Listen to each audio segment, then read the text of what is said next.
जम्मू कश्मीर में आतंक के खिलाफ सुरक्षा एजेंसियों का शिकंजा लगातार कसता जा रहा है और अब एक ऐसी गिरफ्तारी हुई है जिसने साफ कर दिया है कि सिर्फ हथियार उठाने वाले आतंकी ही नहीं बल्कि आतंकियों की मदद करने वाले लोग भी कानून के दायरे में आ रहे हैं। दरअसल किश्तवाड़ जिले से एक बड़ा मामला सामने आया है।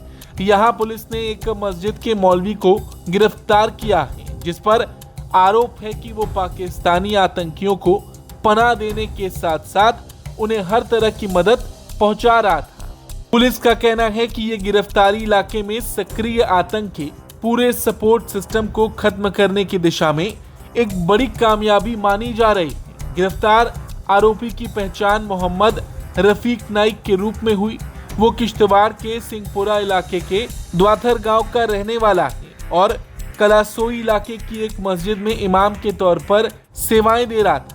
और तो और पुलिस जांच के मुताबिक रफीक नाइक पाकिस्तान समर्थित आतंकी संगठन के लिए ओवरग्राउंड वर्कर यानी ग्राउंड हैंडलर की भूमिका निभा रहा था। उस पर आरोप है कि उसने लश्कर तैयबा के कमांडर सैफुल्लाह और उसके साथियों को लंबे समय तक सुरक्षित ठिकाना, खाना, जरूरी सामान और दूसरी लॉजिस्टिक मदद उपलब्ध कराई। इतना ही नहीं, आतंकियों के बीच तालमेल बनाने और उनकी गतिविधियों को आसान बनाने में उसकी बड़ी भूमिका बताई जा रही है। जांच एजेंसियों का दावा है कि सैफुल्लाह और उसका आतंकी मॉड्यूल करीब 2 साल तक किश्तवाड़ के छतरू इलाके के जंगलों में सक्रिय रहा और इस दौरान उन आतंकियों को स्थानीय स्तर पर जो मदद मिलती रही, उसी की वजह से वो इतने लंबे समय तक सुरक्षा एजेंसियों की नजरों से बचते रहे। और यही वजह है कि इस इमाम की गिरफ्तारी अपने आप में एक बड़ी सफलता मानी जा रही है। हालांकि इसी साल सुरक्षा बलों ने एक बड़े ऑपरेशन में सैफुल्लाह और उसके साथियों को मार गिराया था। अब जांच में सामने आया कि उनके पीछे एक मजबूत सपोर्ट नेटवर्क काम कर रहा था, जिसे धीरे धीरे बेनकाब किया जा रहा है। पुलिस का कहना है कि रफीक नाइक की गिरफ्तारी इसी नेटवर्क की जांच के दौरान हुई। अधिकारियों के मुताबिक ये कार्रवाई सिर्फ एक ओवरग्राउंड वर्कर तक सीमित नहीं है, बल्कि पूरे ओवरग्राउंड वर्कर नेटवर्क को खत्म करने के लिए लगातार अभियान भी चलाया जा रहा है।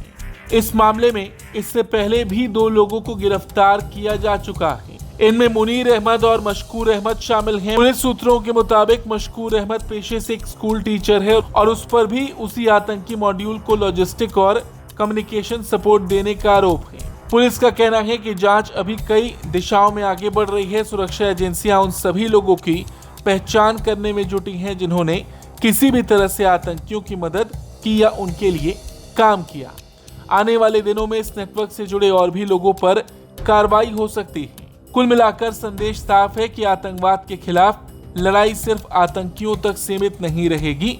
जो भी व्यक्ति आतंकियों को पनाह देगा, उनके लिए संसाधन जुटाएगा या किसी भी तरह का सहयोग करेगा, उसके खिलाफ भी सख्त कानूनी कार्रवाई की जाएगी। सुरक्षा एजेंसियों का मानना है कि आतंक की जड़ सिर्फ हथियारबंद आतंकी नहीं बल्कि उन्हें जिंदा रखने वाला पूरा सपोर्ट सिस्टम होता है और अब उसी नेटवर्क को पूरी तरह खत्म करने पर फोकस किया जा रहा है। Bureau report, Bharat.